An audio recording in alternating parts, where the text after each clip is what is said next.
this is Angel from The Elegant Thread. Welcome back to my channel about cross stitch. I want to drop in really quickly and just give you an update because I have actually been stitching. What? I actually have something to show you.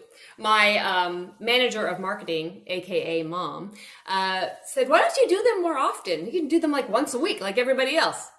Mom, I don't stitch that much. So people would see like 3 X's, it wouldn't be enough. So I actually have a little bit to show. Yay. Let's get right to it.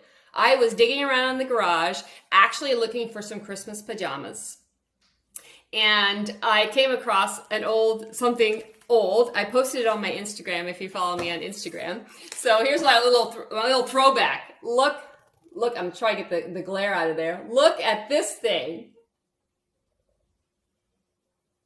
It's framed and everything. One of the few things that I've actually had framed. And it has a little bit of water damage on the frame, but wow. This is one of the first times I ever stitched on linen, and it's stitched in DMC. I pulled out my stitching project card where I kept all of the details. Oh, this is so old. Wonderful. I have since updated the stitching cards. Here they are, and they will be available on my website sometime after the new year because I use them all the time and I find them really useful. I figure maybe you will too. This bad boy is from, I stitched it in 1996. Again, hopefully you were born then. It came out of this book. I was only 2 when I stitched it, because I was just a prodigy, a needlework prodigy. Right. So it came out of this book by Gillum, and let me put it down. So take a good gander. Here we go. I'll put it down. In this book, I actually stitched the coffee tree sampler. I have it hanging in the closet. I don't have it framed. Someday, that's on my list, I guess, to get it framed. I stitched several things out of this booklet, and then this is my tray that I stitched. And I know I stitched at least these 3 items, the little basket cloths and the little tea towel and stuff, because I gave them as gifts that year. So isn't this exciting? I still, hence why I have things in these sleeves. I just put the data, the information about what I stitched on the front, and then I put the pattern in there so it's kind of all together. So I stitched this. Let's see, I'll put it back up again. Boop, boop. I'll just leave it like that so you can see it. I stitched it in DMC, 2 strands over 2 threads. There you go. It's on 28 count white Brittany linen. Finished it in 1996, and I lived in Oklahoma at the time. So, isn't that fun? That is a throwback right there. It was one of my first times I ever stitched on linen, and it is almost a full coverage piece. I mean, a little bit, you can see around the outside is the linen, but everything on the inside is full coverage. But I remember bits and pieces of it. Like I remember when I stitched the berries, the feeling that I had, or when I went over and I did the cup. So, they say that your emotions and your life kind of is resident. It's like your threads soak up what's happening in your life, and all of your pieces have memory, which I really believe that. So it's fun. Now, on to something I'm stitching nowadays. Not that I don't stitch things like that anymore, because I certainly would. I still love that booklet, and I would still stitch other things in that booklet. But let's start with something. Let's see. Autumn Quaker. So I pulled this back up. Autumn Quaker by Rosewood, Manor. This was for a sale a year, 2 years, I don't know, some time ago. Everyone else has finished and moved on, but I'm still there, and I will still be there for years doing this. Here it is, and here is my progress. I stitched this part down here.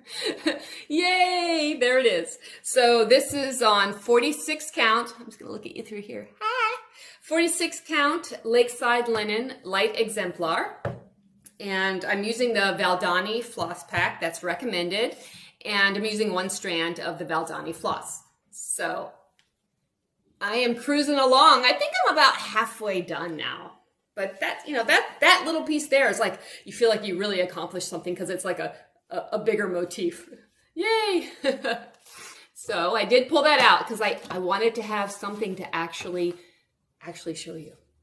So I made sure that I stitched on pieces, lots of different pieces, so I have an update.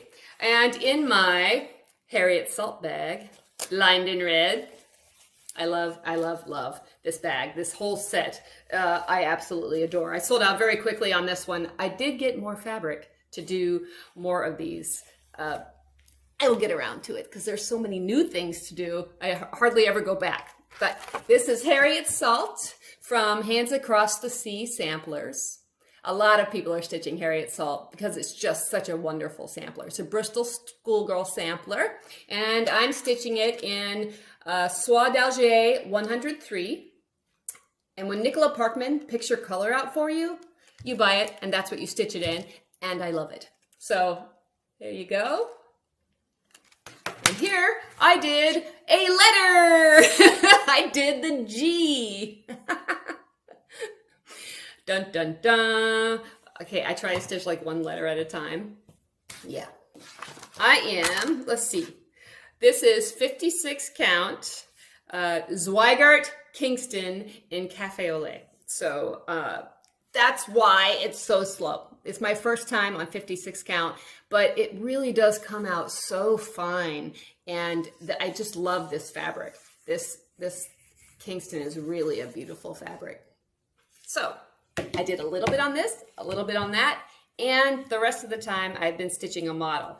I'm not going to pull the model off the frame to show you, but check out my Instagram, the Yelling It Thread on Instagram, and you can see progress of that. I have some of the floral border, and it's a sampler, so I'm all the way to I think, across on the letters. Doing that in DMC, one strand on 40 count. So it's coming out really well, even better. Things look much better stitched than they do in pictures, this looks so freaking fantastic in a picture. In person, it's 100 times better. So I do have a little bit of haul to share with you. My mom had dropped off a holiday gift for me, and this was in there. Now, I know it's not just cross stitch, but look at how thick this book is. This is pretty interesting. This is history right here. I mean, look at that. Just, if I ever want to know anything about any kind of, it even smells old. It smells like perfume. Like, yeah, like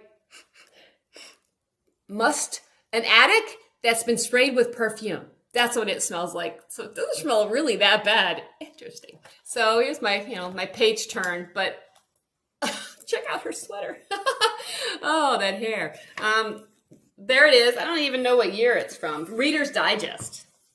Does Reader's Digest still, August of 1979. That's what the person put their name and address, and it says August of 1979 in it. Claude Pritchard, thank you very much. Thank you very much for using it and then passing it along to me. Yes, fantastic, fantastic.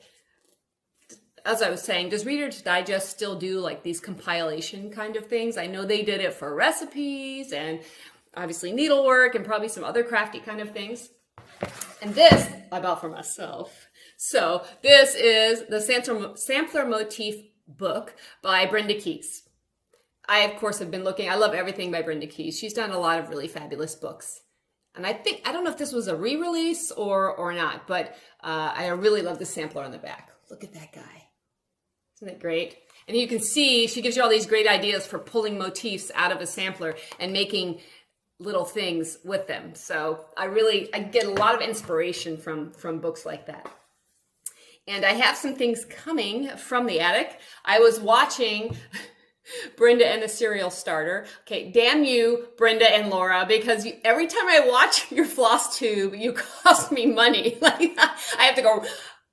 I didn't even finish their Flosstube. I stopped it and picked up the phone and called the attic. Brenda is, Oh, hold on. A doorbell. So just a second. I'll find out. Okay, I'm back. That was, of course, Amazon delivering things to the house. Yay. I'm surprised the dog didn't really bark when the doorbell went off. So normally he does. So, yay. Haven't opened those yet. That might be more haul. As I was saying, Brenda and the cereal starter. So I think it's Brenda that joined the Silk Club at the attic. I called the attic to see, okay, now I have to be in the Silk Club. The November colors that she showed were fantastic, really beautiful. I just pictured a sampler when I saw those colors. That's it. I'm designing a sampler with those colors. So I called the attic. I need to be in the Silk of the Month Club. It's full. Yeah. You know, growing up, I'm not a cool kid. I never was a cool kid. I wasn't a cool kid as a kid. I'm not a cool kid as an adult. You know, back when Jordache jeans were in style, if you don't know what Jordache jeans are, then fast forward. But I mean, I didn't have Jordache jeans when Jordache was actually in style. Years later, when I finally get a pair of Jordache jeans, they're way passé. Same thing in high school. Guess jeans were the really big thing, and they were so expensive. I remember that maybe they were like $75 for a pair of jeans or something outrageous. I never had Guess jeans. By the time I'm an adult and I buy Guess jeans, now they're out. So I never did things when they were cool. I wasn't one of the cool kids. So I couldn't get into the floss club either. So I'm still not a cool kid. They're going to see if they can cobble together some of the colors and send them to me. And while I was on the phone, of course, what do I have to get? The autumn booklet from Blackbird. Winds of Autumn, I think it's called, or something like that. Everything by Blackbird. Their booklets are just really wonderful. Thank you, Brenda and Laura, for... Now I bought something. Also, Jakob from Modern Folk Embroidery, he did his third floss tube, and he bought an antique sampler, and he has already charted it and started stitching it, and it's up on his website, and it's really great. And what I love about his explanation of the sampler is that he showed pictures in history of what the sampler was referring to. The hairstyles that the little girls have on the sampler, he showed that, how that is historical with the hair on the side and the top, the dress that has a check on it, and the house, and really, really fantastic discussion about that time period and what is on the sampler and why it might have been there, and about the little girl who stitched it. So stop by, check out it's Jakob, I'm sure, not Jacob, but check out his floss tube at Modern Folk Embroidery. It's really great. Stop by, check out Brenda the Cereal Starter. I've been watching all kinds of people, but the only people that have cost me money is Brenda. Thank you. Okay, so that's it for now.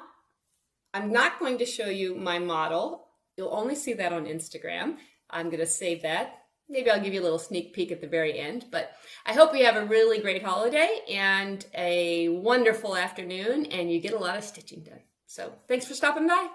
Bye.